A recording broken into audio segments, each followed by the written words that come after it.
we're looking at Nehemiah now, and how has the and Nehemiah and Ezra, how has the return of their return to the land been described? How would you describe their return to the land? It was joyous. Okay, it was a joyous. Who is it that returns? What do you tell me? So joyous, that's a good description. What are the how would you describe the people that come back? Godly. Good. They are really godly people. There's a lot of dedication among these people that are returning. And what are some of the things obstacles they face? Or what are some of the things they do right at the beginning? Or start to do once they get back to the land? Rebuild the sheep gate. What's that? If you're in 3, it's rebuild. We'll hold on that because we're kind of reviewing. Oh, okay. So we'll get there. Good, Yeah, we're going to because get I wasn't there. Yeah. What are some of the things that they end up doing that kind of shows their godliness and the fact that they're back in the land? They rebuilt the temple. Okay, they rebuild the temple, and what else do they do around the rebuilding of the temple? Because that's a big thing. They rebuild the temple. What else do they do that is sort of related to it? When you kill the animals. Okay, you do sacrifices, and the sacrifices they start doing even before they've rebuilt the temple. They put an altar. They put in an altar, and right where it's supposed to be, so they're doing sacrifices in Jerusalem, just like the law says, and they rebuild the temple, just like the law says. And who is the one that's leading them in doing this? What individual is leading them?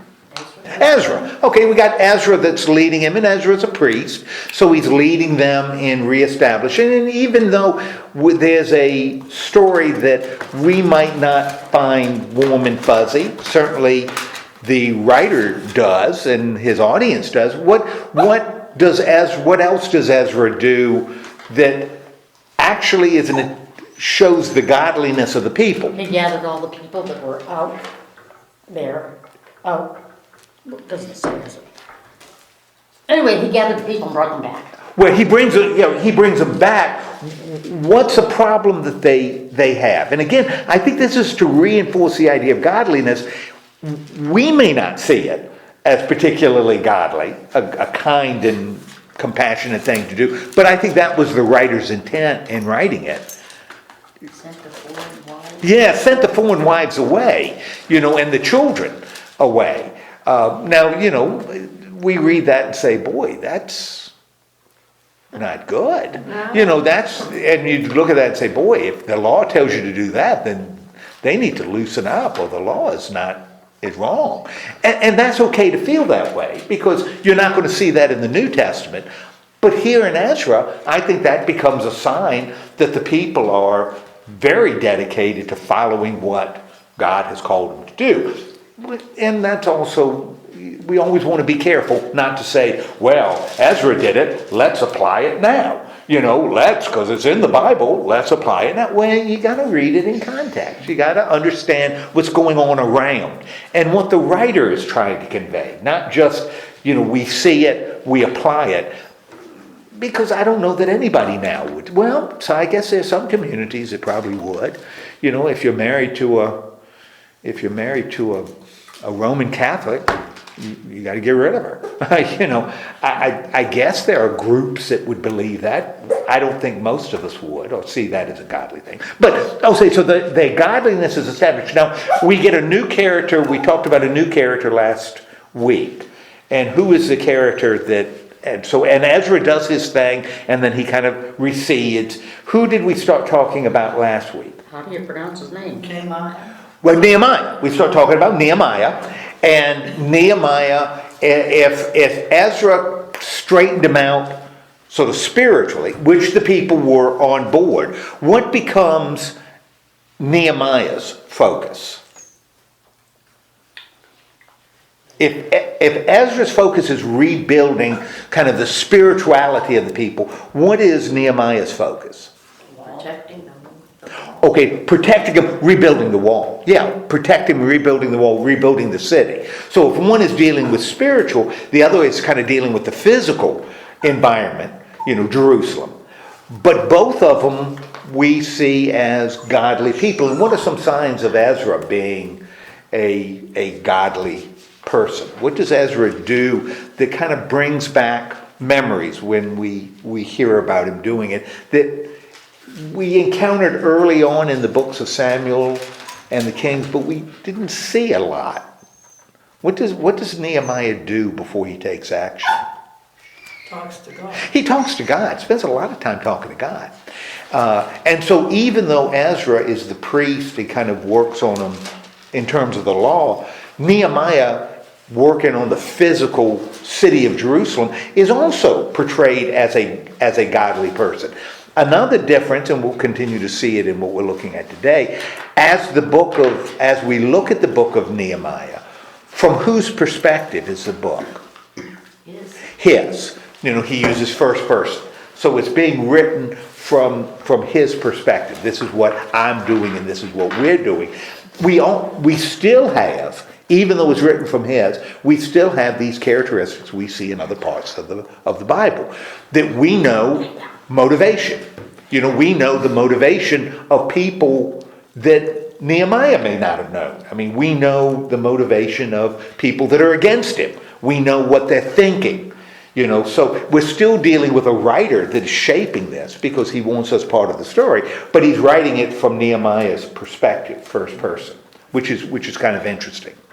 Okay, so Nehemiah has come back. He is going to fix. His role is to fix the wall. Who is supporting him? Same sort of thing we saw in Ezra. Who is his principal backer? King. The king, yeah. Artaxerxes, which is this one. This king, it was Darius with Ezra, but we've got the Persian king. The Persian kings are presented as positive figures in the Bible because they're the ones that allowed the Jews to come back, or the people of Judah to come back. So he's getting ready to start his project, right? And his project is going to involve first repairing the wall. And why did we say repairing the wall was so important? Protection, safe. Protection. Because you got no protection if you don't have a wall. Okay, so he's gonna do that, and also psychologically.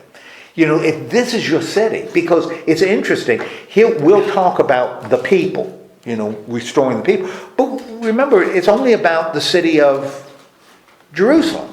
There's a lot of people around that aren't in the city of Jerusalem. In fact, we'll talk about people with vineyards and farms and stuff in this. So, but the focus of it's almost like if once Jerusalem is restored, then the people are restored. Once the wall is there, the people are also established. This is more than just a limited construction project. This kind of reflects on the people, and I think that's what the writer wants us to feel. Okay, now, not only do we have Nehemiah that's the protagonist, he's going to be the one driving this. Of course, who is driving the story? Who is behind Nehemiah? God, just like the other. God is driving the story, but Nehemiah is going to be the protagonist. He's going to be the principal actor. We've even got antagonists, right? The opposition. And who's playing the role? Who will be playing the role as antagonists?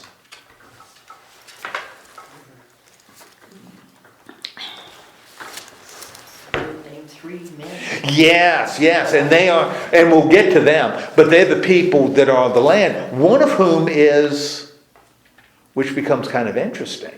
Well, actually, two of them become what? Sanballat and Tobias. One is an Amorite or Ammonite, which we've seen a lot in the books of Samuel and the Kings. The other one is Arab. Well, he's not an Arab. That's what it says. He's Sanballat. Oh, I heard about it. Okay. He's a Samaritan, which means he's from the land of the northern tribes. Remember Samaria was the capital of Israel. So that becomes kind of interesting that the Samaritan is now the antagonist, is on the bad side and of Nehemiah and his people. Okay, so we've got all of this, and the work, when we get to chapter 3, they're ready to start working, right? And where does the work begin? Sheep gate. Okay, now we got a sheep gate, working on a sheep gate. And who is involved in this work right at the beginning? Priest. Okay, a priest. Now, what does that tell us about at least how the writer sees it, or how the writer wants us to see the work that's being done? If it begins with the high priest. It's God's doing, God's direction. It's going in God's direction. This is more than just a construction project. This is a spiritual exercise. And in fact, that's reinforced by what they do as they start working on the sheep gate. And what does the writer tell us that they do as they begin their work? They dedicated it. They dedicate it. They consecrate it. They make it holy, this work. So we're talking about, and the writer wants us to see it as something that's a spiritual exercise. Similar to the rebuilding of the temple. This is also a spiritual act. And then there's a lot of stuff about the building progressing, right? And we don't need to do that. We don't need to look at all of those names and details because there's a bunch of them. Why do you think Nehemiah, or the writer of Nehemiah, is offering so much detail? Remember, they're writing on the skins of papyri. They're not writing on a computer, that you can write as much as you want and it doesn't make any difference. They're writing on the skins of reeds. Why do you think they would devote so much space to so many details? To show how many were involved. Okay, and what does that accomplish if they show how many are involved? It shows the support and how large of people that are following him under God's work. Okay, good. So this is a community project. Yeah. This is a project done by the people. The people are doing this for God, including, and this I find really interesting, if you look at the list closely, it even includes, and I shouldn't say to y'all even, because that's almost demeaning. It includes women. Women are working on building the wall. And you don't think of women working on this construction project, but he mentions, daughters working on it in the list. So this is a community effort driven by Nehemiah as an opportunity for the community to become closer to God. This is a spiritual act that the people are doing in chapter 3. Impressions, positive impression of what's happening? Do we have a positive impression? Yes, they're of coming what's together. Yeah, they're coming together, they're serving God, they're doing this, and they're doing this as a community. So if we have this wonderful positive thing, if he's a good writer, or if he's writing a Hallmark movie, which you see the same thing, kind of thing, who then, when things are going really, really well, who has to enter the picture? And you're in a Hallmark movie, if things are going really well between the guy and the girl, you can count on, the devil, you're going to count on something getting in the way, right? If everybody is working together, you got to expect an antagonist. You got to expect something, a fly in the ointment, something to get in the way of the goodness, right? And who enters the picture at the beginning of chapter 4? Sanballat. And Sanballat is a bad guy. and is usually listed as the first bad guy, right? Sanballat. And Sanballat, what's his background? Governor of Samaria. He's Samaritan. Yes, governor of Samaria. So he's from that northern kingdom area, which again shows this break between Judah and anything associated with the northern kingdom. He becomes the principal antagonist. And how does he respond to all the goodness we saw in chapter 3? He was great at incense and ridiculed them and. Man, he is angry. And what does he start doing? Calling them names. Calling them names. He starts mocking them. And what sort of names does he call them? Poor people. Oh, and their work, good night. They're trying to build something out of heaps of garbage. You know? He mocking them. And Tobiah, what does he do? The Ammonite. He laughs at them too. So they're both of them are mocking the Jews trying to rebuild. Yeah, saying the wall won't be strong enough. Yeah, fox can knock down that wall you're building. Now, Nehemiah, what does Nehemiah do in response? Talks to God. He talks to God, which is a characteristic of Nehemiah, which shows us, the reader, his faith and dedication. And what does he pray? That their insults will be turned back on them. Okay. That their insults would be turned against them. And plunder in a land of captivity. Okay. How is the project? So they're being mocked. He goes to God, of course, because that's what he does. And how is the project progressing? Half done. It is half done. So they are not going to let the mocking get in the way. It is half done. And who is doing this project? Nehemiah and all the people. Everybody. It says the people, had the mind to do it. So even in the face of the mocking, the people are hanging together and they have got the wall half done. Now, this is a problem for the antagonists, right? And so what do Sanballat and Tobiah, as well as the other folks around, the other foreign nations around, what do they begin to see? They see that it's going well and they want to fight. Okay, so mocking wasn't enough.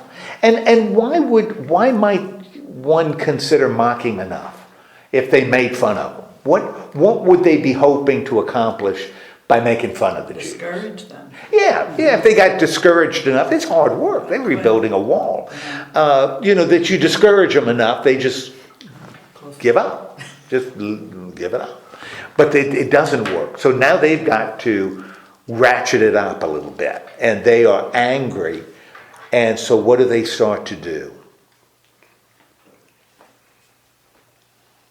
To the strength of Okay, if mocking, the old saying, sticks and stones may break my bones, but words will never hurt me. Mm-hmm. If the words aren't hurting them, what might? Sticks and stones. Yeah. If the words aren't working, let's try some sticks and stones. So they're gonna start attacking them, right? They start plotting on how they can attack. And what do the builders do, which again shouldn't be any surprise to us? They'll be with the people and surprise them. Well, what do they do first? They plot, these enemies plot against them. What do the people do? And good gracious, we'd expect, they pray. Nehemiah talks to God when there's a problem. What do the people do? They talk to God too, right? And what do they pray for? Well, for what do they pray? What do they want God to do for them? Give them strength. Give them strength, give them protection, right? Yes. Now, how is the opposition affecting the people? But their strength is. What's that? Strength is giving out. Their strength is giving out. So they're being worn out under constant threat. So they're wearing out. What is that causing the enemy to say? they'll be there among them and they'll be able to kill them. Okay, we're gonna join, we're gonna join and we're gonna kill them, and then what's happening to the other Jews?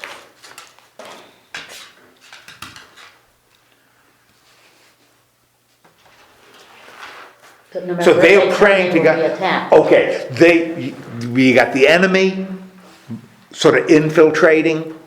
We got the workers worn out.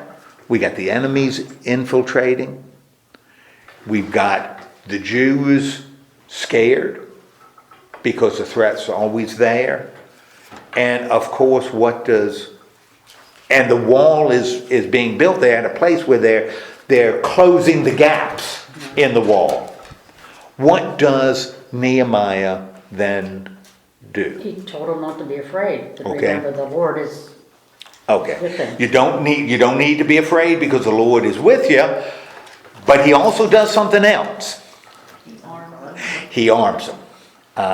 He arms them. Now, he tells them that the Lord is with them, right? Which is appropriate because he's a godly person and they're godly people. But he also arms them. Why is that significant? Because Why is it they could be- significant? They could be attacked at any time, especially with the gaps in the wall. Okay, so they could be attacked, and that's clearly what they're worried about. They're worried, and it's wearing them down. This constant worry that they're going to be attacked by people who are armed. So Nehemiah arms them, but he also tells them to remember that the Lord is with them. Why is the fact that? And again, the writer is writing this.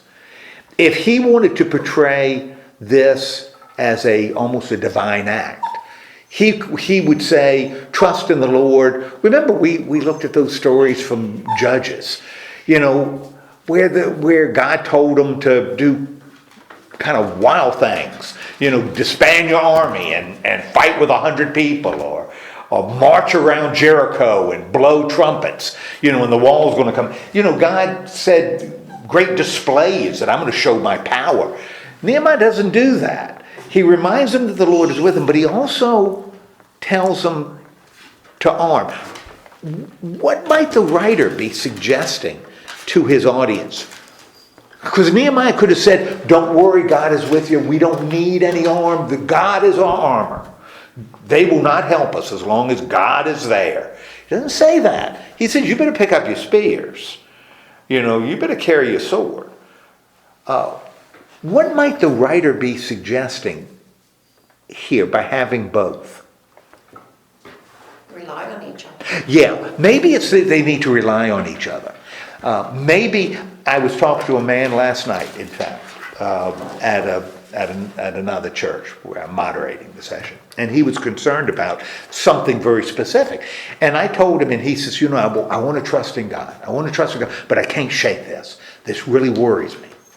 And I said, and his worry was valid. It was a valid concern. I mean, I'm not going to tell him, oh, don't worry about it. Trust in God, don't worry about it. Because if he did that, it would be like telling somebody who's, don't get cancer treatment or don't get dialysis. God will take care of you. I don't need to do that. That would be stupid. That would be irresponsible for me to do. And I told him, Jesus said, be wise as serpents and innocent as doves. Which to me says, trust in the Lord, but don't be stupid. Trust in the Lord and don't be stupid. My mom used to say when we would go out, she would say, trust in the Lord and carry a quarter. Because you could always call home. Exactly. With a quarter, you can always call home. But trust in the Lord. That's not showing you don't trust in God. It's just, don't be stupid. Trust. And in a sense, I think this is what. And that becomes a powerful message to a people. It's trust in the Lord doesn't mean being dumb. Trust in the Lord may be saying, God is here, and he's given me this spear, and he's given me this sword for a reason. And in this case, I need to pick both of them up. So I think this becomes something that's really an important lesson that maybe we can apply almost directly when we face similar situations. All right, but he says, you need to prepare yourself, trust in God, but you need to prepare. And what ends up happening? after Nehemiah says this. Half the men worked and half them stood guard. That's right, they sort of split duty. And what about the enemy? Because the enemy was ready to cause them all kinds of mischief. What happens with them?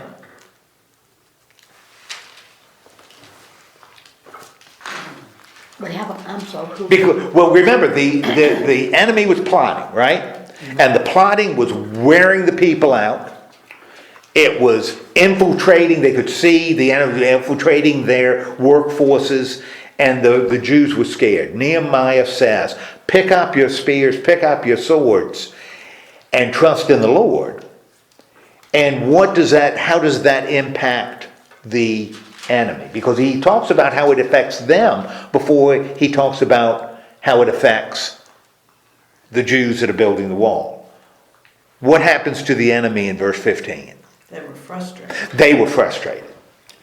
When they hear that the plot, that they knew what they were doing now and were prepared for it, they were frustrated. But notice what the writer, who frustrated? Did the writer say, my words frustrated them? God frustrated. God frustrated, because this is God's project. And now they do this, they split time, and what's happening to the wall? It's being built. It's being built. The wall is progressing. Okay? Because God is driving the story, right? The wall, this is a spiritual exercise, and God is driving it. Now, at the beginning of chapter 5, we find that and this is all kind of sort of set apart, because we kind of move away from the wall. We'll come back to the construction. But that's not the only thing that's happening in the land. What else is going on? The women raise a cry. Okay, the Jews are making an outcry. They're complaining. Yeah, because they're right? hungry. They're complaining. But who are they complaining about? The Persians? No. Jewish brothers. They're complaining about their Jewish brothers. They're complaining about their fellow Jews. Not about the Persians, not about the Samaritans, not about the Ammonites. They're complaining about their Jewish brothers. And what are the complaints? Because there are 3 complaints that they have. They're hungry. Okay. Wants to stay alive. They are hungry and they need to stay alive. And they need grain. Okay, they need grain. All right. Good gracious, you got farms. What's happening to the farms? The mortgage of them. They're mortgaging. They're having to borrow money against their farms. So what's happening? I mean, they're facing a famine. What's occurring? Well, Now again, we have moved past this in our day. So this isn't something that's even applicable nowadays. What's happening? they've had to borrow money to pay. They're having to borrow money. Who are Pay the they? king's taxes. Yeah, who are they borrowing it from? Rich people, probably. That's it. They're borrowing it. Remember, they're complaining about their kinsmen. They're not complaining about the king. Yeah. They're complaining about the rich folks. They're facing a famine. They don't have enough food to eat. They're having to pledge their farms to stay alive, to raise enough money to feed themselves. And what are the rich people doing? Enslave them. They're enslaving them. That's why they're becoming slaves. Understand, in the ancient world, slavery was an economic condition. It wasn't a racial condition. It was an economic or a military condition. If you owed somebody money and couldn't pay, the only thing you could offer was yourself or your kids. That's all you had.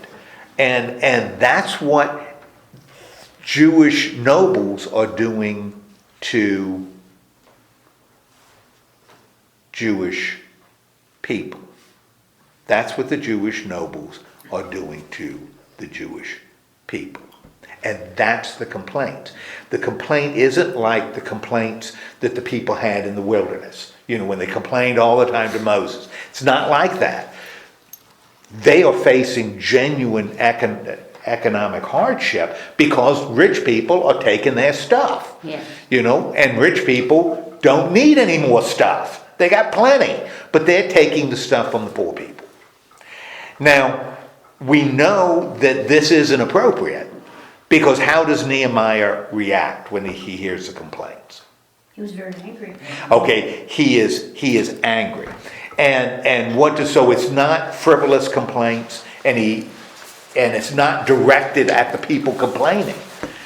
What does Nehemiah do? A meeting. He calls a meeting. And to whom does he call the meeting? Who comes to his meeting? The public. The public. Who is particularly mentioned? Jewish brothers and who were sold to the Gentiles. Okay. What does he do? Because who is perpetrating this? Who is doing this to the people? The complaint is against who? King. Rich Jews. It's against The other Jews. against Well, other that's Jews. other Jews. It's nobles and officials. That's the complaint. Jews that were, That are dumping on the poor they Jews. had been there for a while. They weren't in exile. Probably not. They probably established. They're the ones that have the haves are dumping on the have-nots. Okay, and he calls them together, but he brings charges against the nobles. Okay, and what does he say to these nobles? He says, The rich folks. you brought back our Jewish brothers who were sold to the Gentiles. Now you're selling your brothers only for them to be sold back to us. So what is the accusation? What they're doing is wrong. What they're doing is wrong. What they're doing is wrong. Yeah, and they couldn't defend themselves. How can they? They won't have anything. They're looking to survive. They can't defend themselves. Now, who in the Bible would give similar messages that Nehemiah is doing? Where do we hear the same kind of stuff? What Nehemiah is saying to those nobles? A lot of them. Well, where in particular in the Bible, in the Old Testament, do we have people doing this kind of thing? The books of Moses, it's about Well, the Israelites' A responsibility. little bit in the to book of care for Moses, but particularly, who was it that was really saying the same stuff? We get the prophets doing that. When we look at like Amos and Micah and Isaiah, a lot of Jeremiah, a lot of what they say is, you ain't treating one another very well. You got to straighten up your act. And we see him playing a very prophetic role. And remember, prophets don't envision the future. That's what a seer does. Prophet doesn't envision a future, but he does look at the current situation and draws future implications. If you don't straighten up, bad things are going to happen. You can't treat people like that. And that's, in a sense, what he's doing. And then what does he say to them? Told them to give them back. To cancel their debts and give back. You gotta get back. Now, the people are still doing what? They're trying to restore, right? And they're looking for personal profit as they're trying to reestablish themselves. The Jews in the land, you've got to return what you've taken. You got to return what you've taken. And he made them take an oath that they would do that. First thing you got to do, you got to stop doing is what? You got to stop charging interest. Yeah. You got to stop charging interest. How do the people, and he's saying this to the rich folks, that have a lot. How do they respond? Yeah, they said that they would do it. They say they're going to do it. Now, that's really significant because when we have the prophets doing this same sort of thing, you got to change, you got to change, you got to change. What kind of response do they get? No way. We ain't going to do it.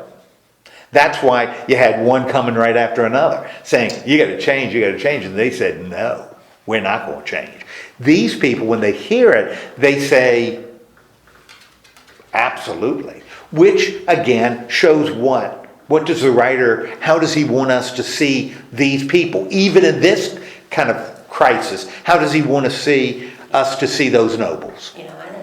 You're still united. Man, they are united. And they are dedicated. When they are shown they're doing wrong, they change.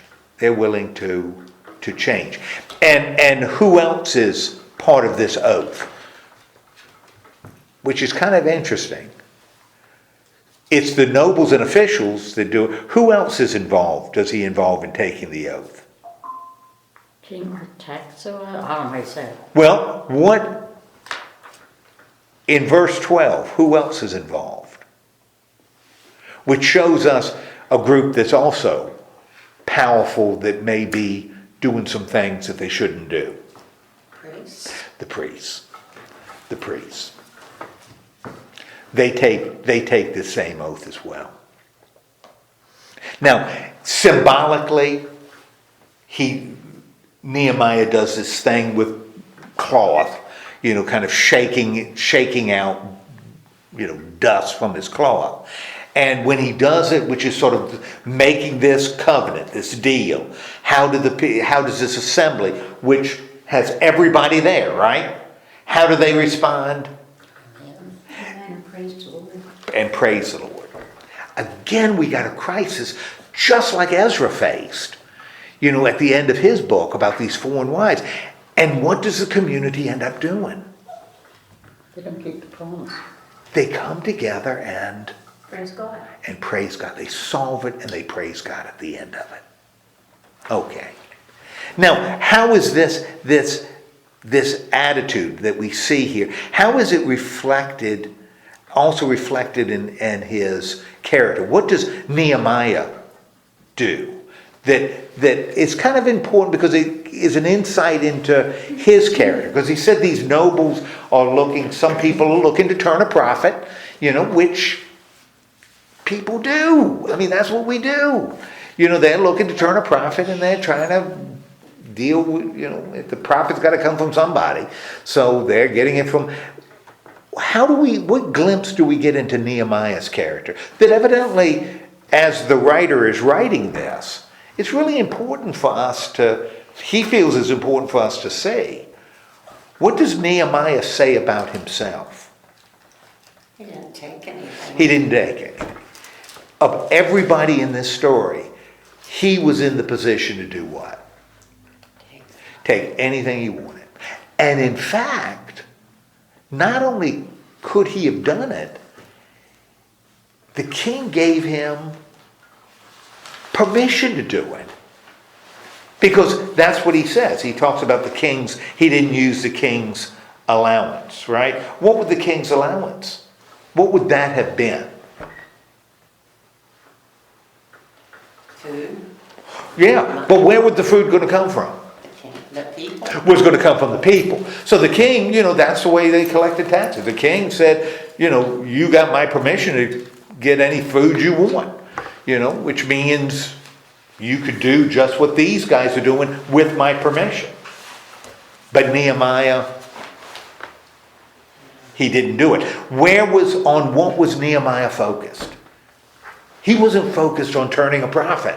What was he focused on? Feeding his people. Serving God. Serving God by doing what? Rebuilding this wall. And in fact, as they are rebuilding this wall, which is Nehemiah's focus, what did he actually do, for crying out loud?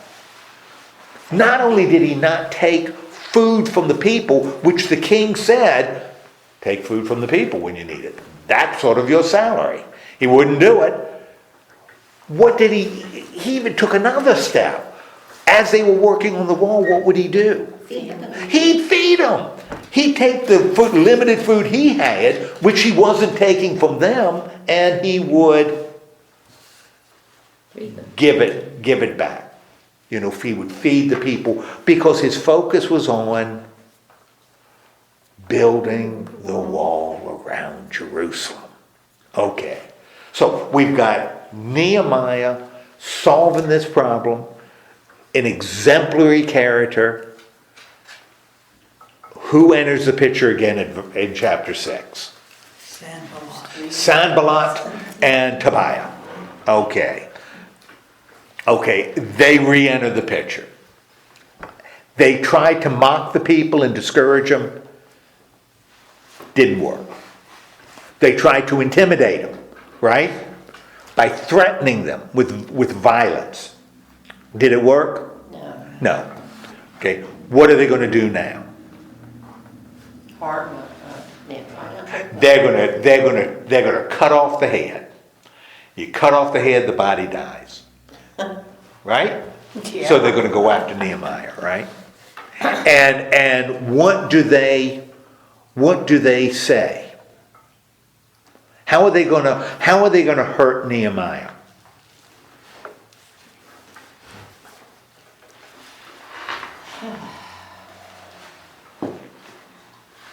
What do they try to do? Get him to meet them. Try to get him to meet him, okay? But again, the writer tells us the motivation, right? So we end up knowing their motivation. And what does Nehemiah do to avoid their trap?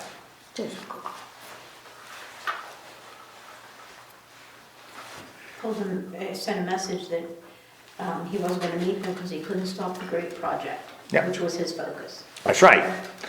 This wall is so important, I'm not going to stop it. You're not going to stop. And they try it how many times? 4 times. What do they do on the 5th time? So they can't get Nehemiah to leave his work on the wall, which is a community job. What do they do next to try to get him? I want to meet him in the temple. No. Well, they send something else to him. Remember, the 4 times they said, oh, Nehemiah, let's schedule a meeting. Let's schedule a meeting in a village and we'll talk our differences out. We'll get this all straightened out. And Nehemiah says, man, I'm too busy. I can't do that. That's foolish. I'm not going to do it. The 5th time, they send something else. They send a letter accusing him of being made their king, and there is a king in Judah. Oh, there's a fascinating little thing. Send a letter. And the letter says, we can send this letter to whom? Who would receive this letter we've already written? Probably the king. King of who? Judah. King of Persia. King of Persia. It's sort of like, and I told you this, and I'm just kidding about it. But I told you Debbie is watching these murder things, these 48 hours, every single night. She watches these murder things, and she told me when she was watching them, she says, if you could figure out how to dispose of the body, I think you could get away with murder. You should take the notes. She told me. I think I could do it. Because they always in 48 they always get caught. But I think I could get away with it. And I'm just sitting there. So I told her. I said, well, Debbie, if that's what you feel the need to do, that's what you see. You need to know that on my computer I have written a letter. That if something happens to me, they will open. And in that letter, it will explain, I think my wife is trying to kill me. So you better hope there's not just a random accident. Because they're going to find that letter. Which of course I haven't written. But they're going to find that letter. No credibility to your letter. No credibility? None. None. No ink was even on a piece of paper. Well, it was on a computer. It's digital. I told her it's in the cloud. And we all know if it's in the cloud, everybody can see it. You could have been hacked. I could have been. I think I'm going to work All harder right, on this. all right. Let's see. Get yourself a good lawyer. Wait a minute. I don't want that. I'm dead. This doesn't. Now I'm out of the picture. In fact, once I'm dead, I don't care. It doesn't matter to me. Anyway, that's kind of what they're doing.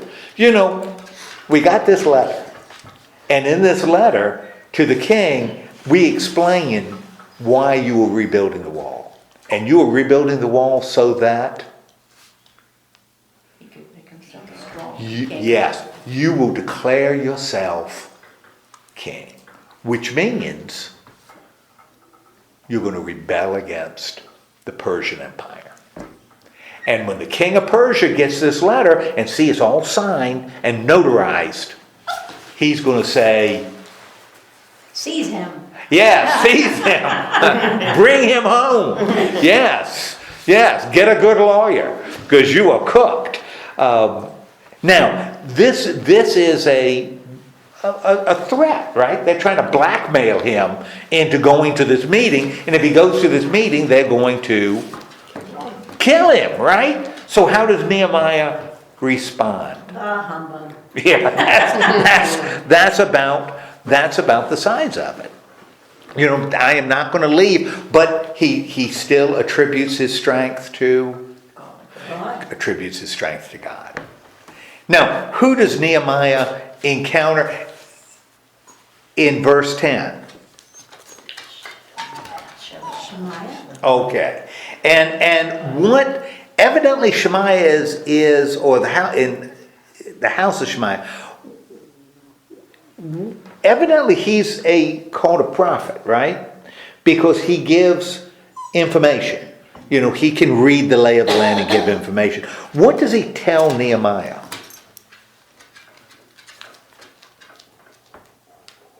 They should go in and attack. Okay, They're gonna kill him. really interesting. He says, now, Nehemiah, they're looking to kill you. And therefore, you need to go to the temple. Now remember, we saw that before, when somebody went to the temple to grasp the horns, then they couldn't be killed. So there's this idea that you don't kill someone in the temple. So if you want to avoid getting killed, because they're gunning for you, go to the temple. How does Nehemiah respond? And this is a guy that he would seem to trust, a prophet. Let me give you advice as a friend. You need to do this. How does Nehemiah respond to him? He's not going to do it. I'm not gonna do it. What does he realize? Just say liar. There's two men that bribed. Yeah, that they'd been hired by these bad guys to give him this message. What would be the problem if Nehemiah went into the temple? Now, there could be two things, and they're not necessarily mutually exclusive. Why would that be a problem? Because why wouldn't he say, who cares? I'll go in the temple. Why would that be a problem if he did that? It says here, frighten him into sinning. Okay, yeah, he says he would frighten him into sinning. What would be the sin of Nehemiah going into the temple? It's almost as though going in the temple is a sin, would be a sin to Nehemiah. Why? Well, he wasn't a priest. He couldn't do Yeah, he's not supposed to be in the temple. You know, he's not supposed to be. It also shows a lack of trust. You know, that God isn't protecting him, that he has to run into the temple to avoid being hurt. But Nehemiah wasn't a priest. Therefore, he had no business being in that temple, inside that temple. And for him to do that to protect himself would be a sin, a violation of the law. Okay, so he doesn't happen. He doesn't do that. So the enemies, his enemies have been thwarted, right? They weren't able to discourage the people. They weren't able to intimidate the people. They weren't able to kill the leader of the people. Therefore, what happens to the wall? It's finished. It is finished. And how do the nations respond? When the wall is finished, Afraid. what's that? They were afraid. They were afraid. Why were the nations afraid? Because they could say a lot of things. Nations were afraid because now Jerusalem could defend itself. Nations were afraid because now the people of Judah could be a power again. Why are the nations afraid? Because it showed the help of God. Because it showed that God helped them. And that becomes the message that the writer wants the people to hear later.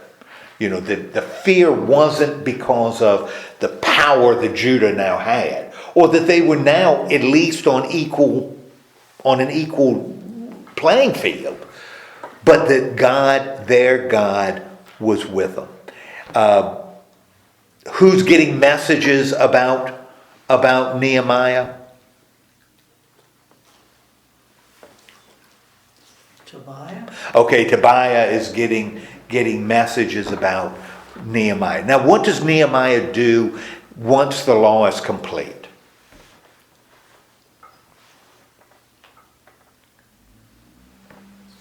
Now that the wall is complete, what does Nehemiah do? And in chapter 7, what does he do? Because we got the wall complete, we got the gates hung on the hinges, because he talks about that earlier, getting the gates on hinges. What does he do? He appoints the gatekeepers, singers, and the Levites were appointed. Okay, why would he appoint singers and Levites? What does it show about how he's viewing the beginning of the wall? Why would you have Levites involved? They were priests. They were sort of priests. And so this is again part of a worship. This was a spiritual exercise.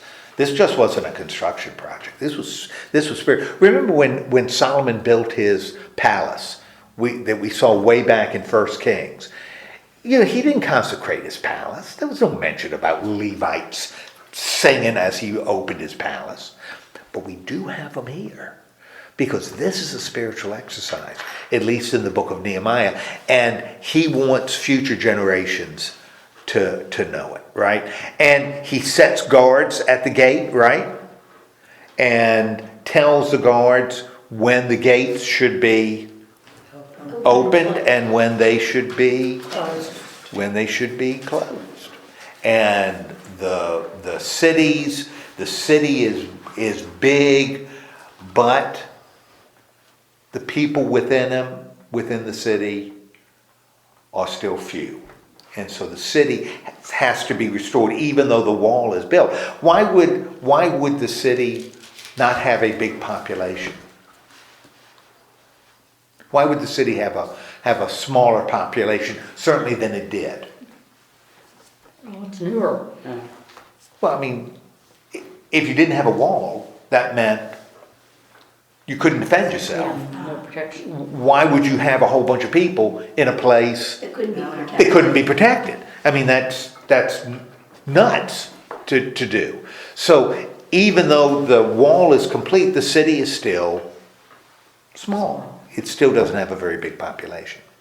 So so we've got, even though the structure is there, and look at what we've seen in Ezra and Nehemiah. We have rebuilt the temple. We have rebuilt the wall. Now we need to rebuild people, the population. Now we need to rebuild the nation. And what does Nehemiah do to start rebuilding the nation? What is the first thing he does now that the wall is open and the people can be protected? Because you've got guards on the wall and a schedule of when the gates are open. What does Nehemiah start to do? Bring the exiles back. What's that? Bring the exiles. Okay, he's bringing the exiles back. What does we got nobles and officials, right? What does he start doing with them? What does he want from them? Register. Yes, he gets a register, a genealogy. And what is he registering? What is he looking to register? Citizen. He's registering the citizen. He's registering the families. In other words, he's registering the people. the population. In a way, this is like a census, right? He's getting down the people who have returned, right? So if he's rebuilt the wall, now he's rebuilding this sense of people, the people. He's getting that down. Now, what is happening to the people? Because there are people there that aren't in the registry, aren't in the genealogy, right? What happens to those folks?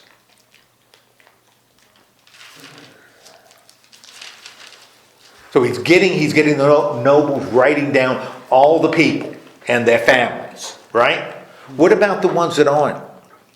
That you can't check their backgrounds. What do they have to do? Find a record of them.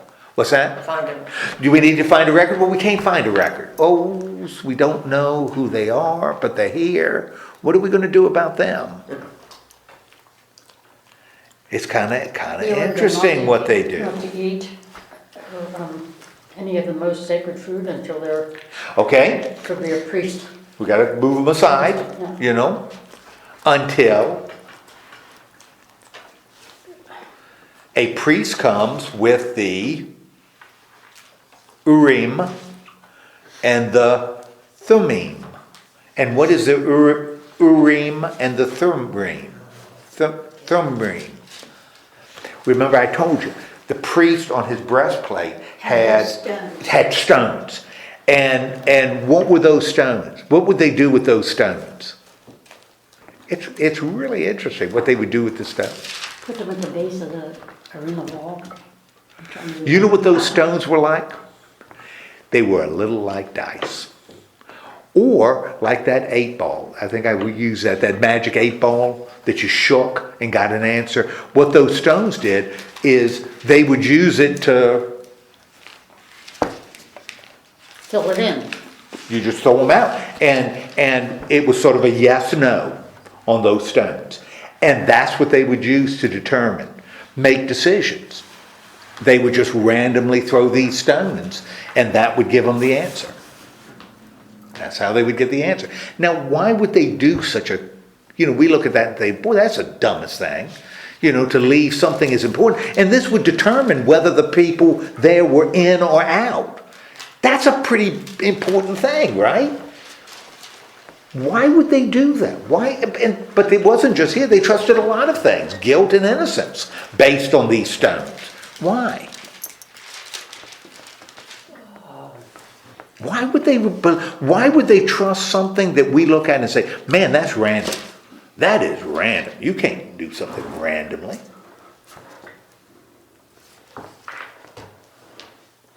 Why would they trust something random? What did they assume about something that was random?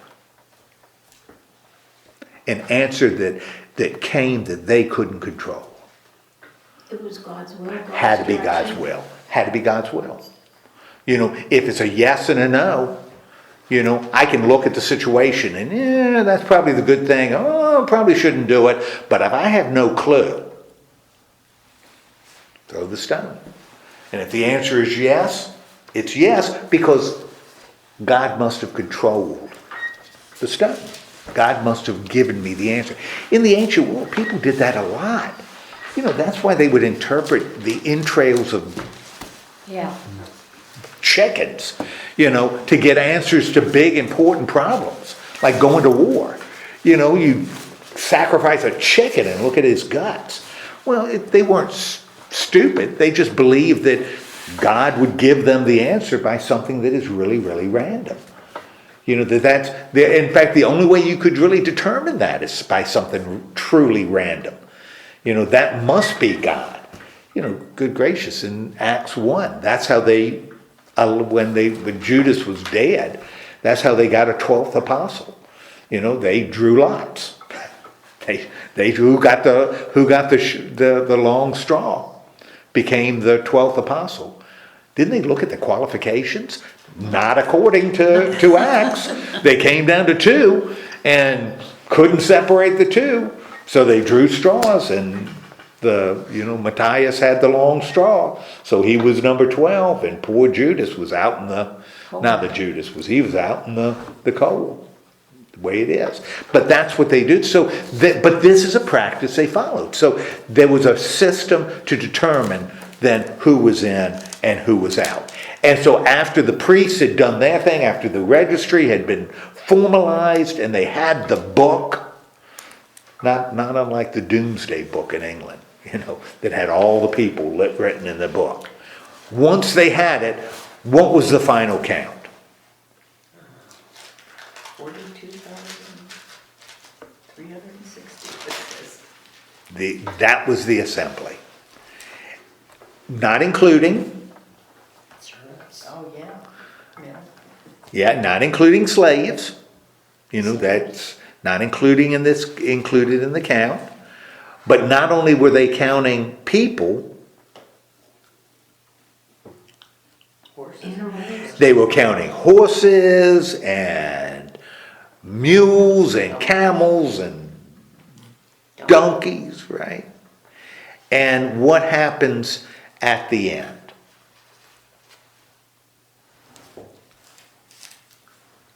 They settled in their own towns. Okay, Nehemiah has done what? He has reestablished the people. Not only has he built this wall, but he's rebuilt the people in the land. So the book should be over, right? Nehemiah's done his job. But it isn't, because Nehemiah hasn't completed his work. As we look at this, what has he now accomplished?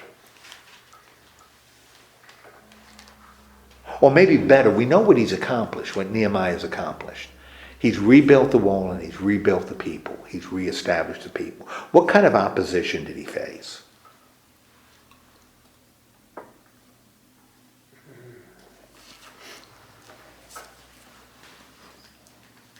What opposition did Nehemiah face as he was doing this? Rebuilding the wall, rebuilding a standard of justice, my gosh.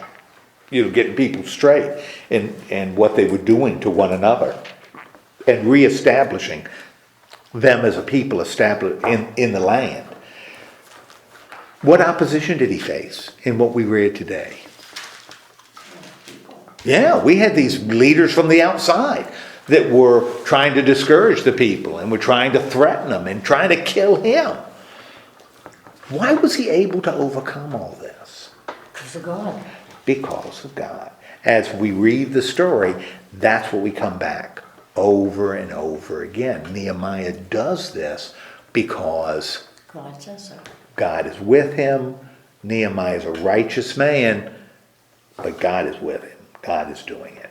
Okay, we're going to continue to look at Nehemiah a couple more weeks. So next week we'll look at chapter 7, verse 4 through 10:39. And then I'm thinking, well, I'm not even thinking. I can't meet the Wednesday before Thanksgiving. Yeah, you So said that. I can't meet because my daughter has entered in this new phase in her life where she has a significant other. And when you have a significant other, you have to deal with other families. Compromise. You share. You share, and you share time. And so Wednesday will be our Thanksgiving. And then she will go to Weirton for Thanksgiving, At his place. at his mother's, or rather father's family. Oh, And then on Saturday, they will go to Charleston, West Virginia, to be with his mother's family. That's a lot of turkey. God bless him. Yes, Yeah. it's that's what you do. And in a way, it may be better than having everybody real close, and with different family dinners, because I remember people, that would go through 3 Thanksgiving dinners on Thanksgiving. Yeah. You know, they just go hit one right after another. And I don't know how you do it. too. Gee I was whiz. here, her Yeah. mom was here, and I was in Muncie. Yep, I used So to we do had that to too. share. Yeah. Yeah. The, that's really hard. So anyway, that's now my daughter's life. It is not Debbie and us. So whatever however we can work in, just to have her around is nice. So we'll have Thanksgiving. I got a turkey, you know, so we're ready to go. It's in the freezer here because there's no room at home. So we'll Did cook you say it. 7 through what? It is 7:4 through 10:39. It's the 10th chapter.